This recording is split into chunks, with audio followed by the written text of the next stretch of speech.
morning, everyone, and welcome to the Dalles Community Affairs.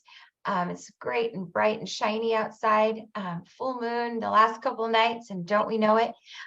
So with that, today our guest is Sheriff Lane Magill, but we'll go around the room. I know he probably knows most of you, but we're going to go around the room anyway, and you have to keep it down to a short soundbite of what's going on with your organization or you. We're going to start with Mr. Brian Tuck.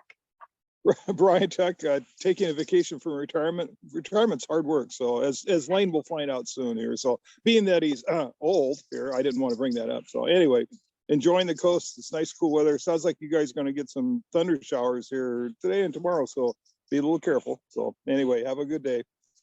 Thanks, Brian. Dennis Knox.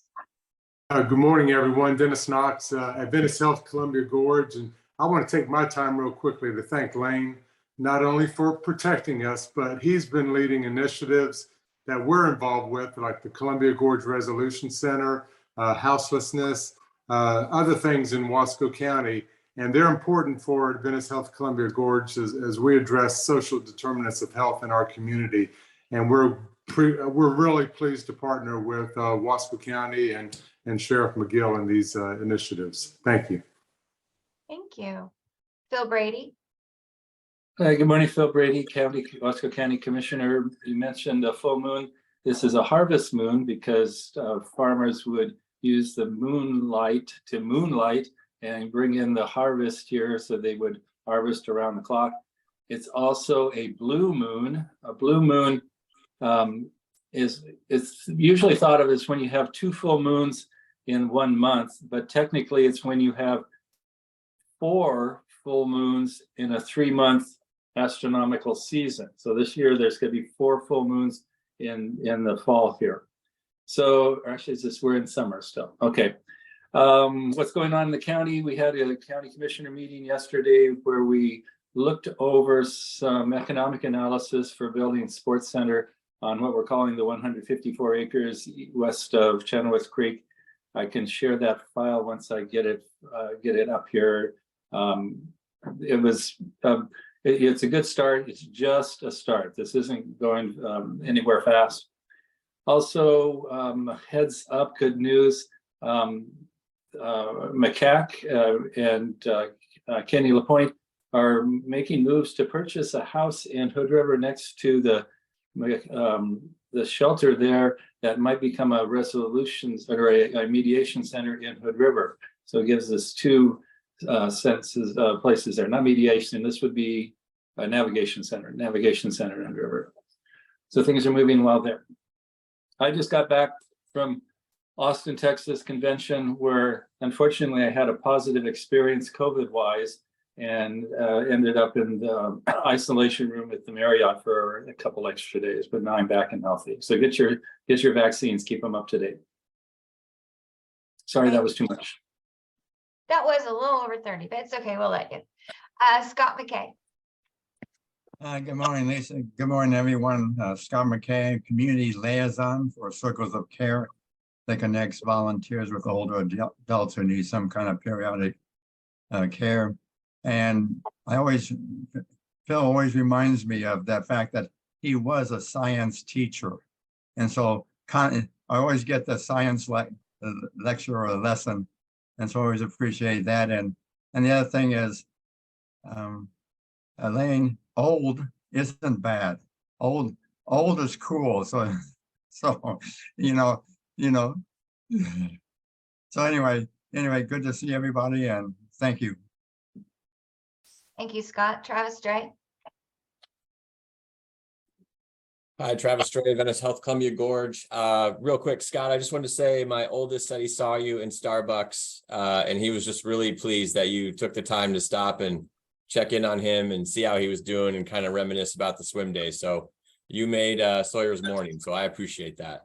A little bit about, so we're in officially, I believe it's, Dennis would probably know this better than I, but we're in day 63 of our partnership, joining the Adventist Health family and system. And some of the, I think, commitments that they have made as far as capital improvements we're already seeing those. We got 3 new EKG machines a couple days ago, already being used on patients throughout the hospital. So that is fantastic news. We're also rolling out our now known as campaign. So MCMC, now known as the Venice Health Columbia Gorge. You'll start seeing ads, billboards. You'll hear Dennis's voice on the radio, and you'll even see our new ad in the chamber directory. So we're looking forward to rolling out that campaign. Rob Garrett. Good morning, Rob Garrett, Mid-Columbia Senior Center. We've got a lot going on, especially that's hard for me to say, starting in September. That will be National Senior Center Month in September. So we're going to have a big party here at the corner of 10th and Cherry Heights and 9th. And I'll be talking with Lisa about things that we're going to be wanting to do. It's going to be a lot of fun. Before that, though, we're going to have new parking lights out here in a couple of, hopefully, days. They're on their way. They've been ordered. And new striping and interior painting is coming on, too. We got a grant yesterday for that. So it just keeps on rolling here. You got to stop in and say hi. Thanks. Yeah, keep me posted on the September activities. So we'll brainstorm. Sue Davis. Good morning, Sue Davis, Executive Director of the Columbia Gorge Community College Foundation. This is the first week that our new president will be in his role and in his position at the college, and we're really happy to welcome him, Dr. Kenneth Lawson. He will be at all of our upcoming events, including August 21st. We have an open house at the facility that our aviation maintenance technology program is currently located in at the Port Building at 3600 Crates Way. That's from 4 to 5. And it's an opportunity to come in, see the hands-on projects that our students are working on in their training for aviation maintenance technology, and just get a preview of next year's cohort. That'll be our second cohort of students in that program, and to meet our president. So I will put a link in the chat for this meeting so you all can see that it's like an RSVP link. So I hope you'll hold your calendars for that event. Yes, please send us the information. We'll make sure it gets out there. I believe Dan Richardson. Good morning, everybody. Dan Richardson with the Dalles City Council. I'm glad to be here this morning. I'll keep it brief. We are, as usual, working on a number of things, sort of trying to juggle both maintenance of various bits of infrastructure and also moving the ball forward. Perhaps the biggest one you may have seen, technically this is urban renewal, but intimately linked with the city, is the preparation for demolishing the Tony's building. It's a bit of history. Probably many of us have known for a long time, but sometimes to move things forward, you need to remove some obstacles, or sort of change the playing field. I think I've used that metaphor as long as I can. At any rate, the Tony's building is coming down, and we trust and hope that that's going to mean opportunity for some revitalization, some refreshing of the offerings and scene downtown. Thank you. Thank you, Dan. So real quick from the chamber, because I tend to forget to do us before I go right into the speaker. If you'll notice, when you're driving by, you'll see that our curbing is gone. Today and tomorrow, they'll be doing some asphalt patching and redoing that. And they're not putting the curbs back. They'll be painting a lane. This will now allow our tour buses from the ship and anywhere else to be able to pull off and right in front of the chamber, and then drop off their passengers and go right back onto Second. So that will give them a much easier access, no turning, no this. So they will just pull right in and pull right out. And so that will begin hopefully by next week. We'll be able to do that. So then they'll be able to come into the visitor center or walk right straight across our parking lot into the original county courthouse. So we hope that this helps in the experience of our guest as we are navigating through different things. So we're looking forward. This could be something future for other tour buses that are just happen to come into town to be able to grab information about what to do and all those different things, and be able to drop off and then walk through our downtown. So we are still working on the project to have an EV charging station. The equipment is on delay of being shipped. So the whole site is prepped, but we won't probably see the charger itself until possibly October. So I'll keep you guys posted on that. Once that gets here, we'll be able to accommodate a car charging, and I'll also be hosting the car share, which is with Go Forth Mobility, allowing people to try out an electric car and check it out through an app system. And it will be here at the chamber for them to do that. So there's that happening. Look forward to some future communications. The September we'll be hosting our membership appreciation reception, and we'll be trying to host pop-ups from some of our different members during that, just so we can add the fun. And then we're also looking at creating a pop-up market on a Saturday to complement with our farmers market, but it'll be at the chamber.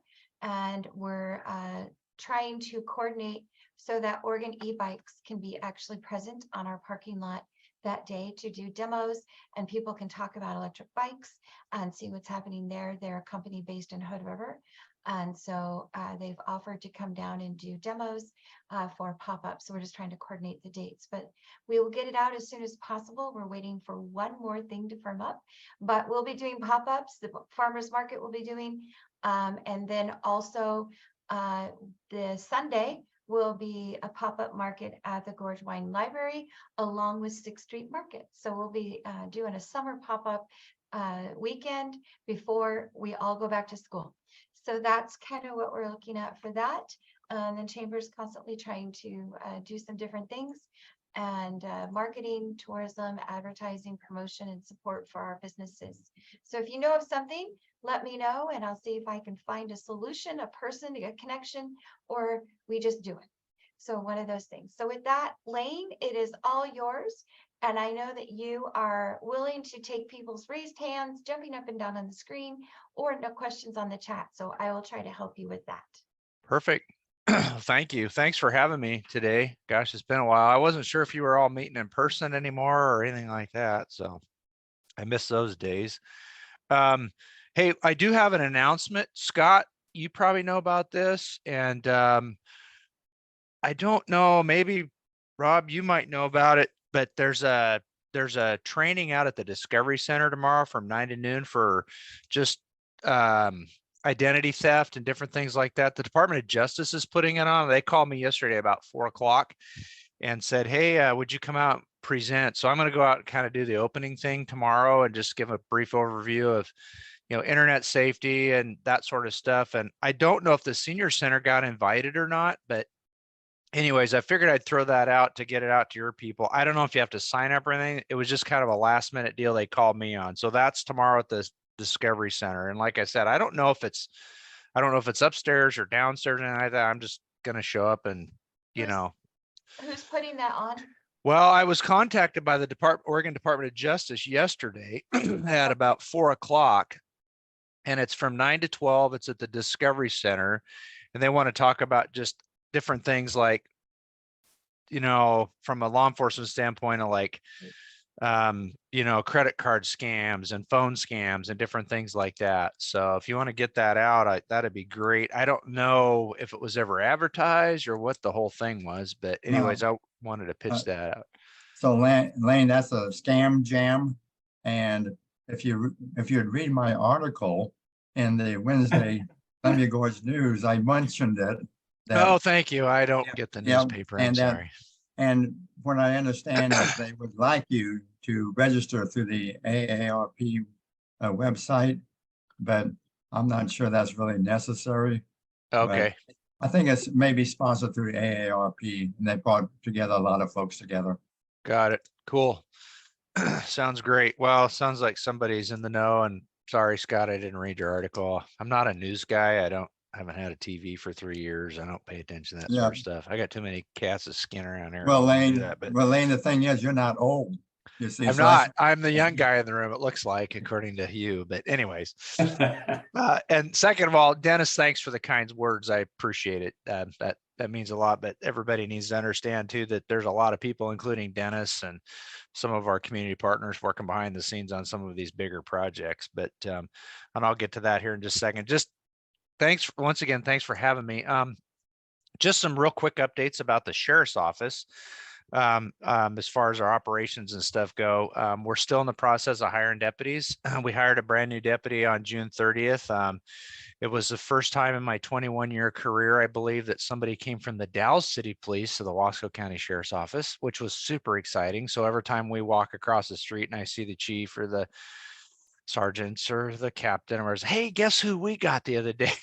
So that's been fun, but he's a great guy. Kenyon Reams is his name. He does have history with Wasco County, interestingly enough.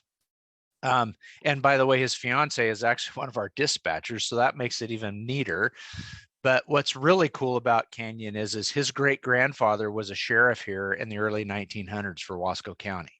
So that there's some family history there, which I think is pretty exciting. You know, I mean, since 1854, when you can put those family connections together, you know, the father son sheriffs of the Sextons and of course the Magills, and now you never know, one of these days after I'm old, according to the rest of you, including Scott, we may have another sheriff that's got a family connection. You never know how things kind of work out, but he's working out really, really great.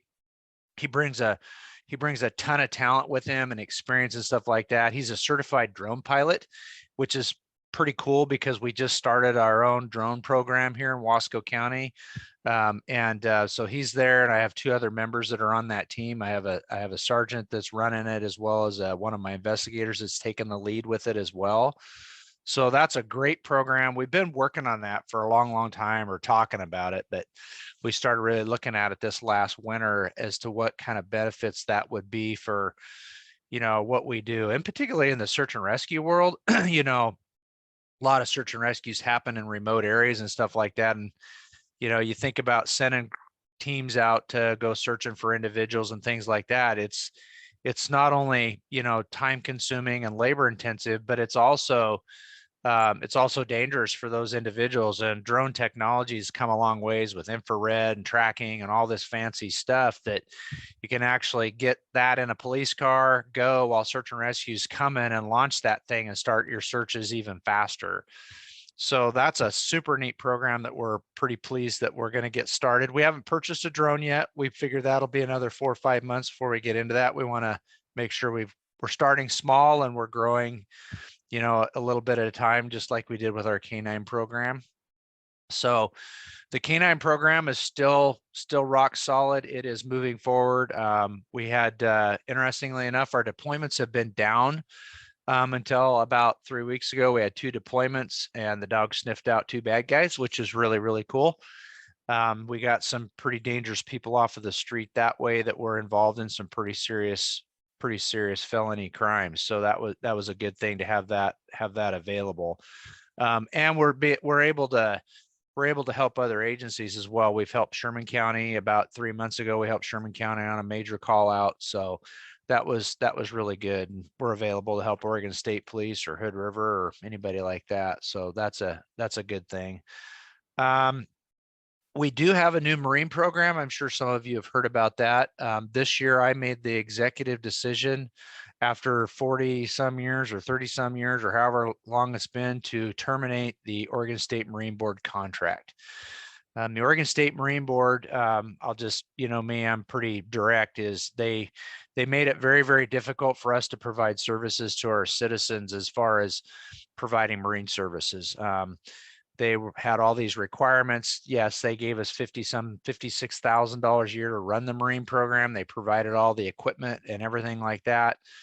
And it just became so difficult that we just could not provide an adequate Marine service to our citizens.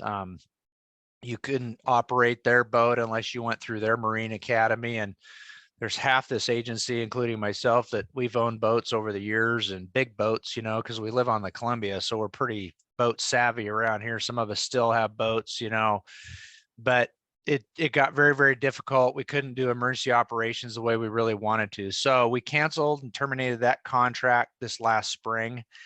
And we actually went out and purchased a boat from one of our partners, Intertribe Cryptif out of Hood River. They had a boat, believe it or not, it was 20 years old. It had a brand new motor in it. It looks pretty rough, but boy, it's a solid outfit. And we only had to pay $15,000 for it.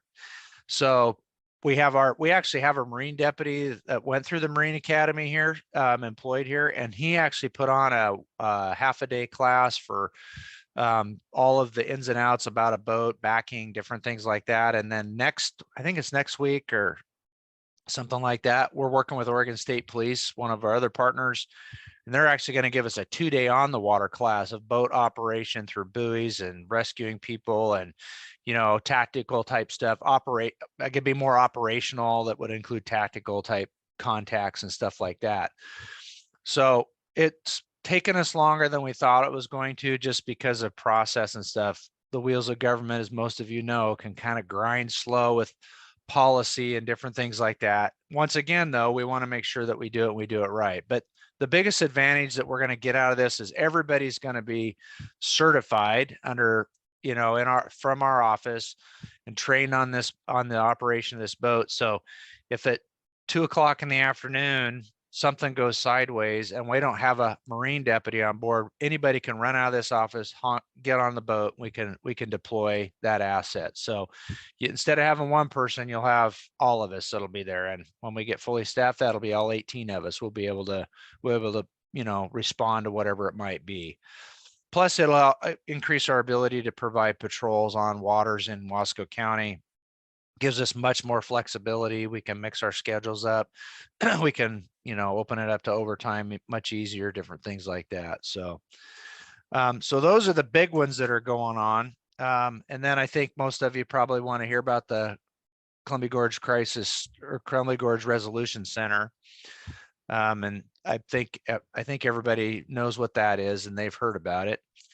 So, as many of you know, we've been working on this project for almost 4 years now. It'll be 4 years in October. We've had a myriad of partners. When we first started, we had 13 people that got going with it. And as it grew and stuff like that, we pushed almost 30 individuals that were on it. And then we boiled it down to actually having the CGRC Advisory Council was formed. We have a charter. We're not a nonprofit or anything like that. We're just a charter. There are 13 members. Stand by, that's going off. I didn't think that was turned on. Hold on. There you go. No. So we've been working with an organization called Columbia Care out of Medford. They are actually anchored here already. They have what they call Creekside, which is it's a residential treatment facility that's over right across the street from the senior center, actually. So we started partnering with that organization to build the project out and help fund it. In March, the project was actually fully funded, $13.9 million, almost a $14 million project, and it was funded by Oregon Lottery dollars, as well as dollars from the Oregon Health Authority. The first set of money came, the 4.5 million came from the lottery. That actually came to Wasco County, and then the balance, Columbia Care actually went out and got that through the Oregon Health Authority grant process. So that was super, super exciting. They put a build plan together and they've got everything ready to go to break ground on that facility January 1st of 2024. That sounds pretty cool. However, here's kind of here's the hiccup. And this has happened in the last, I think 15 days. Yeah, something like that, 10 or 15 days. Columbia Care has come back to us and has advised that we need to figure out a way to postpone the project. We've run into a major roadblock with staffing. They can't staff it. They can't adequately staff it. As a matter of fact, they've pulled out of a secondary program in Lane County because they can't staff it. So after 3.5 or 4 years of working on this project and kind of the co-coordinator and herding the cats, and we've kind of had to take a step back as the advisory council and regroup and start thinking, that's one of the good things that we have about this advisory council. And one of the things I've always pushed for is we always need to be thinking outside the box and be coming up with alternative solutions and ideas, and be ready to go if we need to. But make sure that we're flexible through that process, because we know there's going to be issues that come up with anything like this, as big as this project is. I mean, this is probably one of the biggest projects that Wasco County has participated in, as well as our community has, and probably, well, since I've been here in law enforcement over 21 years or 23 years. So it's important that we stay focused and keep moving forward. With that being said, we're going through a series of meetings and we're reevaluating, but the property, by the way, is selected. We are going to be using the West 10th Street and Walnut Street, the Wasco County property over there, to site this. We have separated some of the projects. So remember when I originally talked about it, we had a residential treatment facility. That's a class 3 facility. That's the same as what you see across from the senior center. The secure residential treatment facility, that was a secure drop-off center for law enforcement, mental health, where you can put police officer hold, director holds. Anybody that's under a civil commitment can go there. We still have a class 1 facility deficit in our community, and we're working with Mid-Columbia Medical Center. I'm sorry, I'm 40 years of saying that, Dennis. I apologize. Adventist Health. Thank you. And Travis, don't throw anything at me. I don't see him on the screen, but anyways,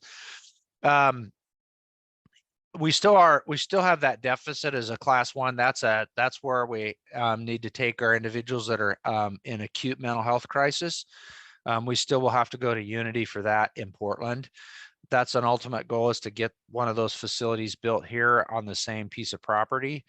But anyways, I could probably go on for 2 hours on our process and everything like that. So what we've done, Columbia Care has taken the RTF off of the playing field and that piece of property, and they're actually going to purchase another piece of property about a half a mile from there down on West 10th Street, which is not a big deal. And matter of fact, in some ways, it's actually good. It gives it much more of a not rural, but more of a home setting, where it's going to be more comfortable for those clients that are in that residential treatment facility.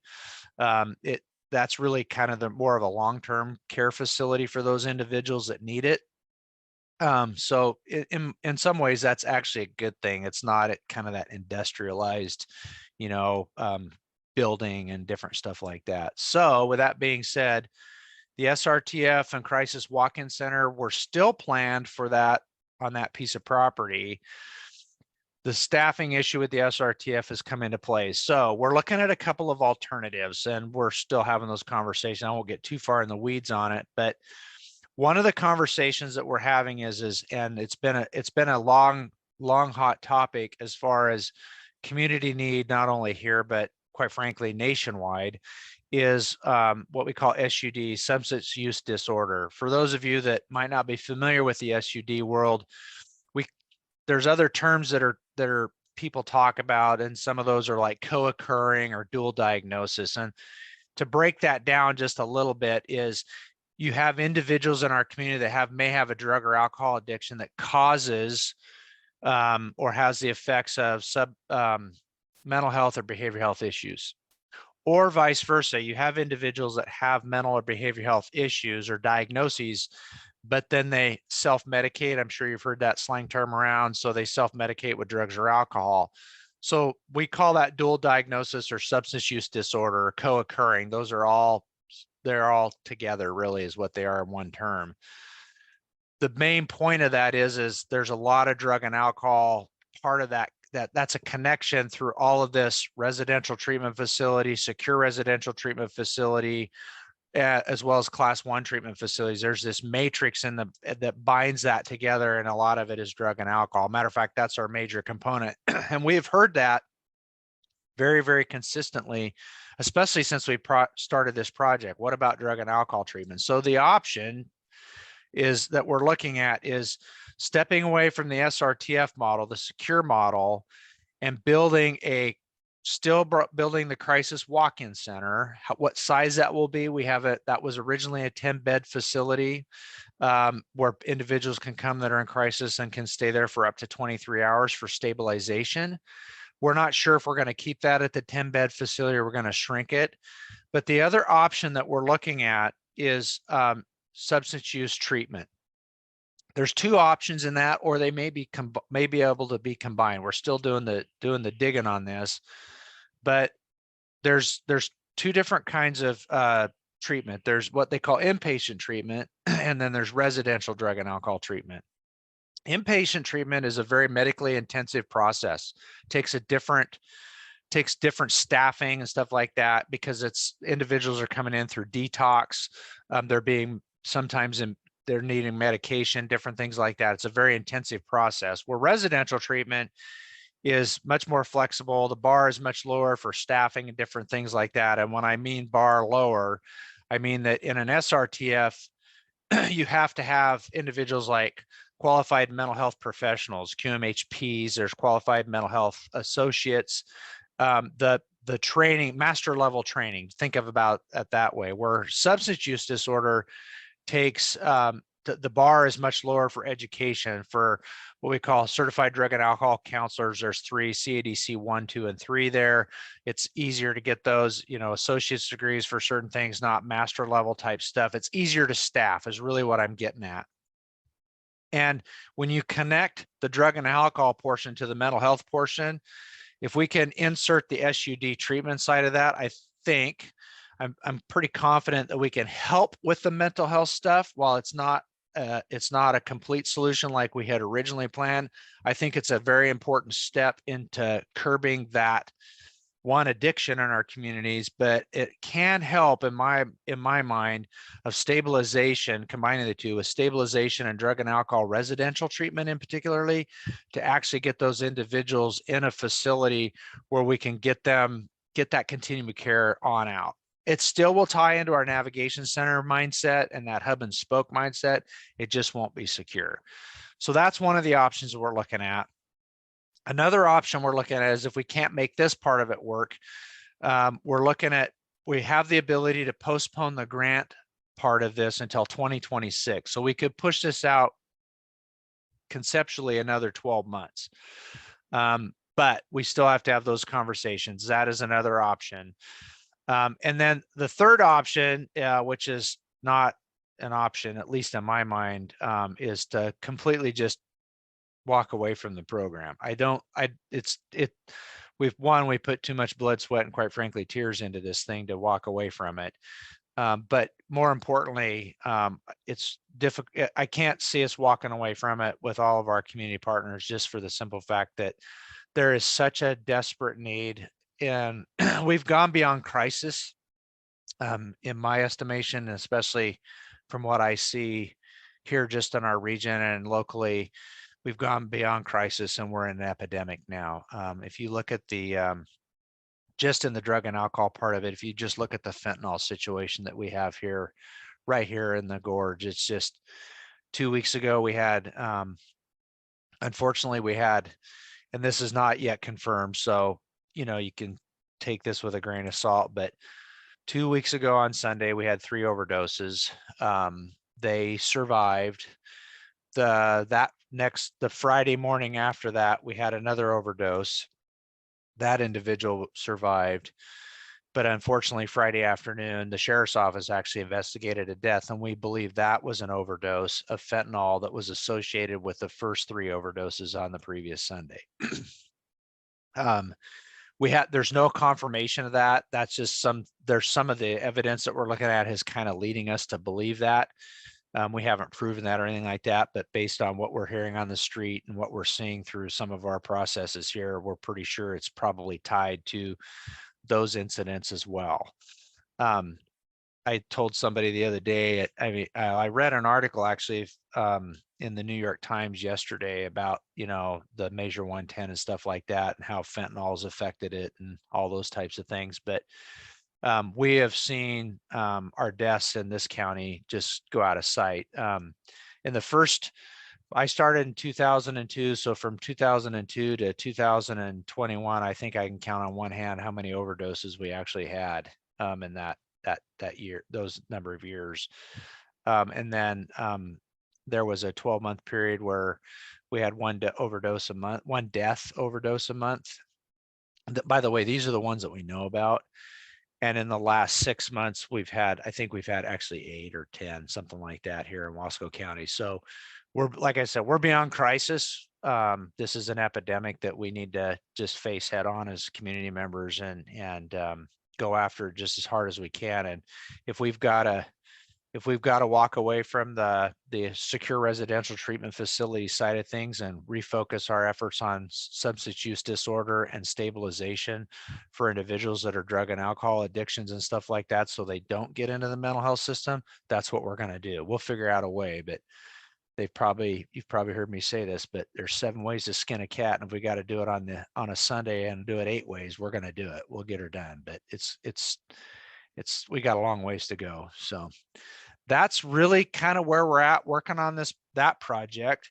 I can't really think of anything else. We're doing good at 911. We're doing good at parole and probation. We have a new jail commander, Joyce Orndorff, out at Norcor. She took over. She has been a lieutenant out there and been a staple for us for almost 20 years now, actually over 20 years. Dan Lindhorst retired after 42 years of service. Dan Lindhorst was the last of the old guard from my dad.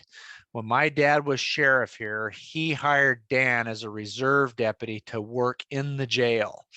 So that is going back a long time. So like I said, he is the last, as near as we can tell, he is the last of the old guard that's in the corrections jail system that we've had from back in the 70s. So kudos to Dan for taking 42 years of this. I've only been at it for 21 years, and I'm telling you what, I won't tell you anything, actually. I'll just, you can probably figure it out. But anyways, that's kind of an update from the sheriff's office, and I'm more than happy to take questions or comments, and you can throw stuff at me or whatever you'd like to do. So I'm all about that. So.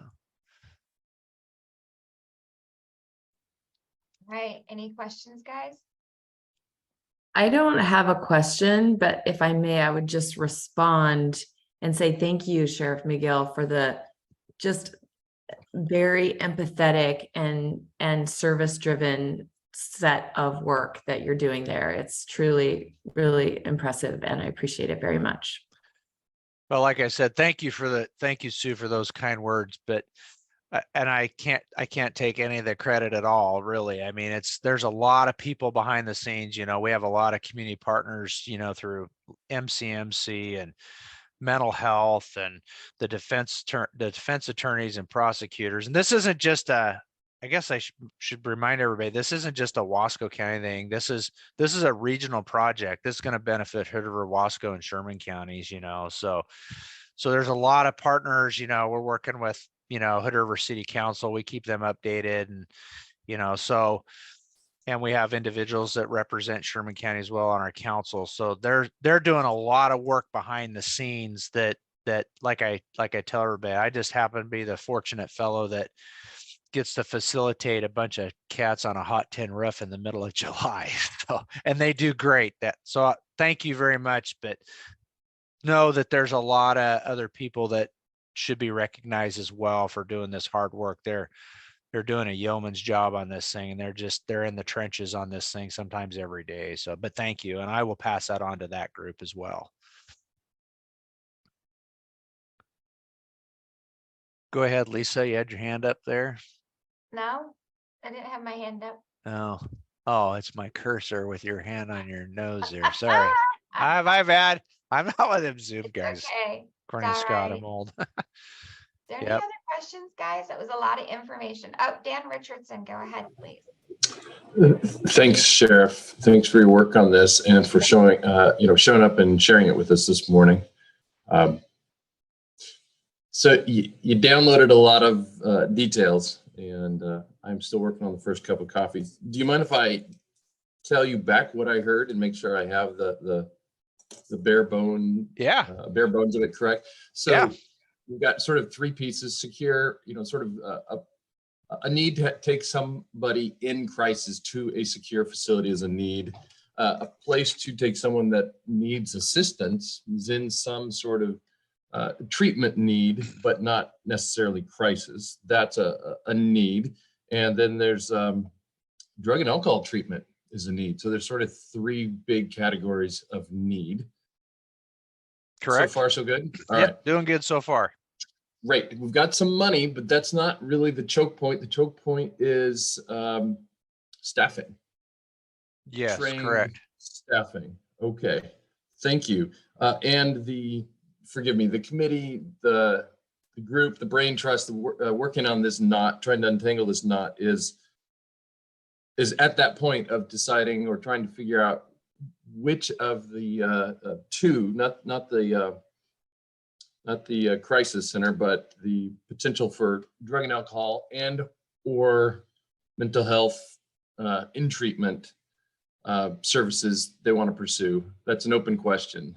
Little bit different answer to that. So, Okay. so understand that. So we had SRTF. So in Oregon, I'll kind of give you an overview real quick. An overview in Oregon, we have what they call class 1, class 2, and class 3 facilities in the mental health, behavioral health world. A class 1 facility is for individuals that are in acute mental health or behavioral health crisis, danger to self or others. Right. If they take an extreme level of they're dangerous to self or others, but Sure. it's an elevated amount. Class 2 facility, which they will be able to handle what we call the subacute mental health or behavioral health crisis individuals, right? That Right. class 2 is the secure residential treatment facility option that we're talking about, that we're going to have to take another look at. Those are the individuals that they still need to be in a secure environment, but they're not to the level of dangerous that we would need to have them in a class 1 facility. And then the class 3 facility is the facility where it's residential treatment facility, the RTF model. And that's where people come and go. They're still assigned to that spot. That's where they live and stuff like that, but they have more flexibility, but they still receive 24-hour a day, 7-day-a-week care. The difference between, and then you throw a little bit of a wheel in there for what we call crisis resolution, or crisis respite is another way of putting it. But walk-in crisis center is really the term that we like to use. That is where people can walk in, and that's it's not a class, but individuals can walk into a crisis center, and they're not actually beds. They're really nice recliners in their own rooms and stuff like that. Individuals can only stay in a walk-in crisis center for up to 23 hours. In Oregon, if you go more than 24 hours with somebody in that, it becomes a medical facility. So then you step into the world of class 2 and class 1, and you can't do that. They have to be out of that by 23 hours. Now there's different ways that individuals can go through that, and then they come back in kind of through the back door and in the front door type thing, for those individuals. And then the SUD is a completely different world. That's why we're taking a look at it. It takes a different type of facility. It takes a different type of licensing. It takes different staffing. While the bar is lower for staffing for SUD and drug and alcohol world, that is a different thing that we have to look at. Did that answer that question? I think it sure did. Thank you. It's a complicated bit of area of work, and I'm not very well versed in it. So I guess ultimately my question then is, do you have the resources from the community you need to untangle that knot? You feel like you've got the people? All right. I do. I strongly believe that. I mean, the Columbia Gorge, the Resolution Center Advisory Council, there's 13 of us that are on it. They're highly qualified, their skill sets are above and beyond what anybody really understands here, not only from just what they do in their everyday jobs that's related to this topic, but they also have a deep understanding of how facilities work and those needs and how that facility would be designed. I will say this also from a funding standpoint, yes, it is funded. It will be easier, potentially. That's one of the options of the SUD drug and alcohol treatment. It will be easier to fund. I know that some of you have probably heard of Burn Grant, the Measure 110. Wasco County and our partners are setting on about, I think it's $2 million or $2.1 million of Burn Grant money. Also, considering this is a regional project, Sherman County has $750,000 of their Burn Grant money, and none of this money's been spent because there's not been a place to spend it. Hood River County, I think they were, I'm not going to say how much Hood River County got in burn grant. They were at least the 750, I think. Could have been more. And the tribes actually have about 750,000. So there's some funding streams out there that will make it easier to get this project up and going from an operation and maintenance, standards type stuff, including work with our partners like at Mid-Columbia Medical Center, our CCOs, those types of organizations. So I'm confident on the funding side of it, and I'm more confident on the staffing side of it because of those educational training requirements. Well, thank you for taking on such a thorny but critical need. Appreciate it. And if there's anything additional you need from city or from community at large that can help get through this sort of decision point time, let us know. Yep.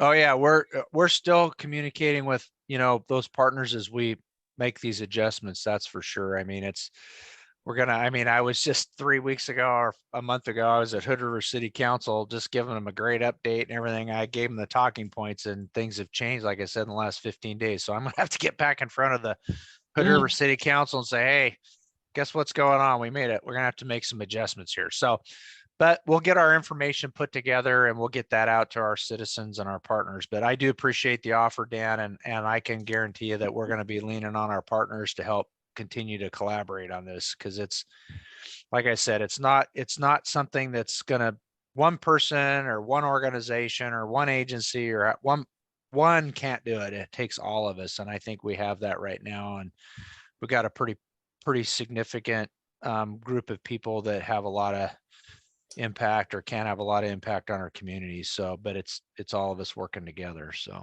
yeah, thank you for that. I appreciate it. Can I interject here? This is Phil Brady. Yeah. Let me just bring up the thorny topic of aid and assist and ask you, how would the aid and assist be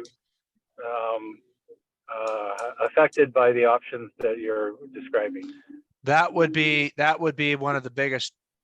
So in the SRTF model, there was a small component of aid and assist to that, because that's one of the things I pushed for in the SRTF model was the aid and assist side of it through our national and our state working SAMHSA gains group that I sit on, being able to bring aid and assist regionally instead of having to go to the state hospital because of all the other legal stuff that's going on with the Mossman decision and all that sort of stuff. I will say that this potentially could affect it will affect our option of aid and assist. You won't be able to do aid and assist through an SUD type in-house or inpatient or residential treatment facility, or even walk-in crisis. That option will probably be pulled off the table. We'll still be in that. We'll still be doing what we're doing right now. So I don't know how we can get around that. There's some legalities that come with that, Phil, as far as facilities go, because aid and assist is specifically for individuals that are in that subacute, acute crisis type situation where they've committed a significant crime. So yeah, that is a big question that we have thought about, especially myself in the last 4 or 5 days, 10 days or whatever it is, but it will impact it. I can tell you that. At what level and how we can get through that, I don't have those answers right now. Okay, thank you. Well, and like Dan says, we'll see what we can do to support, and thank you for pulling it together so far. You're welcome. So this is Brian. Maybe I missed this a little bit, being old that I am, like you, Lane. But hey, so you're kind of focusing on level 2, level 3 folks, but what happens with level 1 if you focus on that group of people?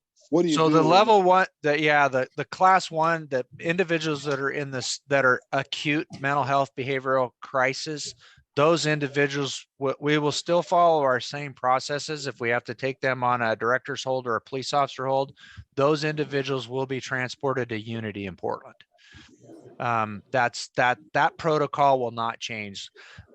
Like I told somebody, and I've talked to Dennis about it, stuff is, and I don't want to get into the weeds too far, but we really ultimately want to have a class 1 facility here in the gorge. because of our crisis needs, the acute individuals that are in acute crisis. That's a long-term project. We'd ultimately like to see that where we're building the RT or the SUT, I'm sorry, where we're building this project now over on the Wasco County, that's a 7.3 acre piece of property. What we would really like to do is put the class 1 facility there. We wanted to ultimately have a class 2 facility there and this operational center for living in there. We don't know how that's going to work out, but that's a long answer to saying we're not going to change how we handle our class 1 individuals and transport them to Portland. And Brian, we're working with our new association with Adventist Health to look at providing the class 1 facility that only a hospital can run. Yeah, thank you. The county can't run that. So we're looking at that now and vetting that. And as Lane said, we'd like to have it on the same piece of property, have it all comprehensive array of mental health services at that location. I have a question, Lane. Yes, sir. You spoke of a center on Ninth or across from the senior center. Is that the house across from Mill Creek on 9th Street, the level 3 that you spoke of earlier? Correct. Yeah, that's a residential treatment. I was sitting here looking out my window going, where is that? Yeah. Okay. Yeah. They've been there since 2005. Yeah, I know they've been there a long Yep. time. I just couldn't remember when you said it. I'm just going, where is that? Yeah, exactly. And you know, one thing I will say that I forgot to mention earlier is, you know, we're talking about this staffing thing, and there's probably, I know there's questions out there that, and if you haven't thought of them, I'm going to answer it ahead of time, but well, why can't they staff it? What's the problem with that? Well, once again, a class 3 facility takes a different type of staffing, right? And clinicians that are there and Pierce, all this stuff. And the other part about it is it's a better funding stream. It's RTFs, residential treatment facilities in Oregon, have a fairly solid stream of, see you, Dennis. They have a fairly solid stream of funding that makes them much more stable, but they still have problems with staffing, believe it or not. It's not as high as a secure residential treatment facility, but they still have issues with staffing. So that's why we're having to kind of pivot potentially or reshift on this thing and see where we're at. But sorry, Brian, did that answer your question? Yeah, thank you. I just was kind of curious, and I assume, like what Dennis mentioned, obviously it's a higher security person, so they would have the security infrastructure there to handle somebody who was a danger to themselves and to others. Yeah, so. Yeah, absolutely. A class 1 facility is actually a class 1 facility under Oregon law is actually a hospital. You actually have to have doctors, you have to, physicians, clinical psychologists, it is a hospital. There is no, the only difference is it's a mental health hospital, but because it is a hospital, they provide very, very acute care, medical care there, because some of these individuals, even after we get them medically cleared to transport them to that class 1 facility in Portland, they need medical care while they're there. That's how acute those individuals are. So yeah, it's a completely different system of it's not as different. It's part of the system of care, but it's very, very intense, and it's an actual hospital where the 2s and 3s are not. So they'd have the security there to protect the individual and the people around them. Yeah. They have staff on site for security. They have specialized rooms for those individuals. They have the ability in a class 1 facility to do what they call chemical restraints. Some of these individuals that we have to be chemically restrained. That's how aggressive they are. So they have that ability to do that. They have the ability to use physical restraints and different things like that. When you think of acute mental health crisis, these are the individuals that are in dire need of crisis in a class 1 facility, and it really falls into that medical mental health world. It's a very complex. When we go to Portland, which is quite often actually, when we go to Portland to Unity, those are our very, very seriously mentally ill individuals for sure.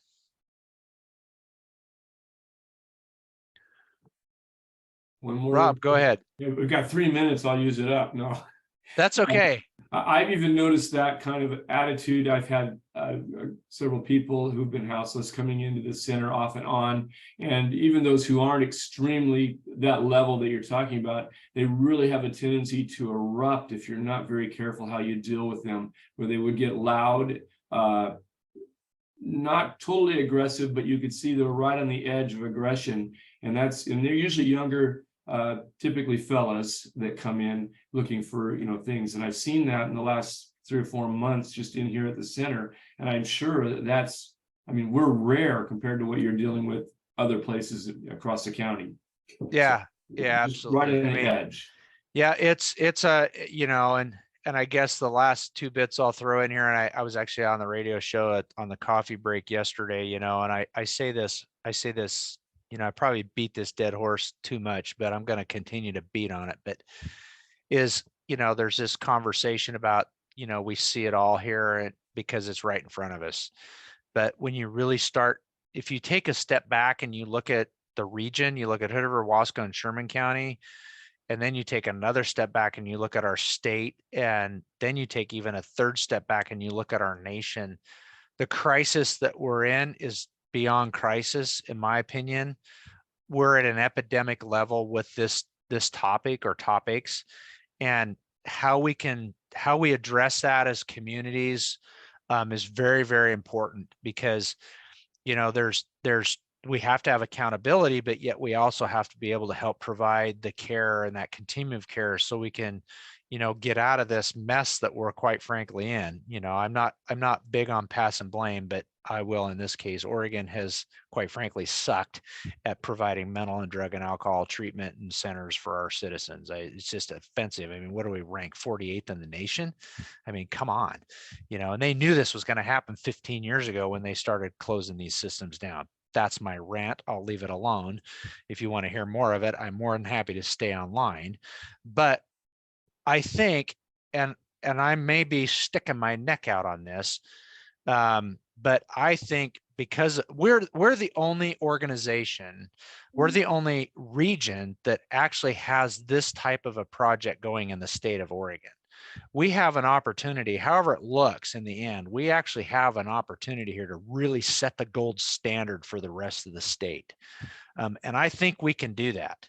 I may be a bit overconfident, but if I am, I'll be the first guy to say we aren't setting the gold standard. But we've got some opportunities here to really show the state what the Mid-Columbia region can do when it comes to leadership in this type of a project, and quite frankly, this service array. I like I said, I may be sticking my neck out here, but I'm willing to do that because I think we've got a lot of really good people working on some really important projects that can really help our citizens, and we can show them how to do that. But if I have to eat my words before I retire, I'll do it. So. Wow. Okay. With that, thank you so much, Sheriff Magill, for coming on and just being upfront with us.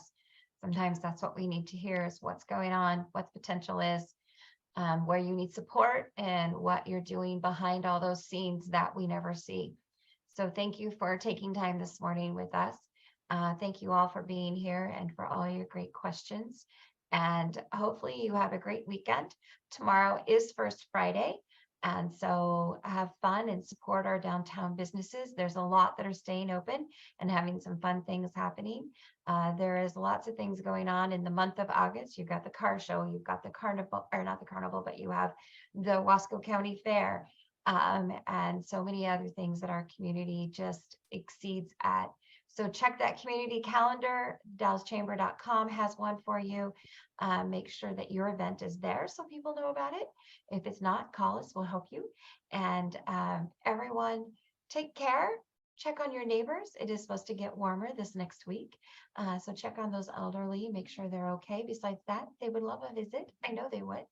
And everybody have a really good one. And thank you. Thank you. Thank you.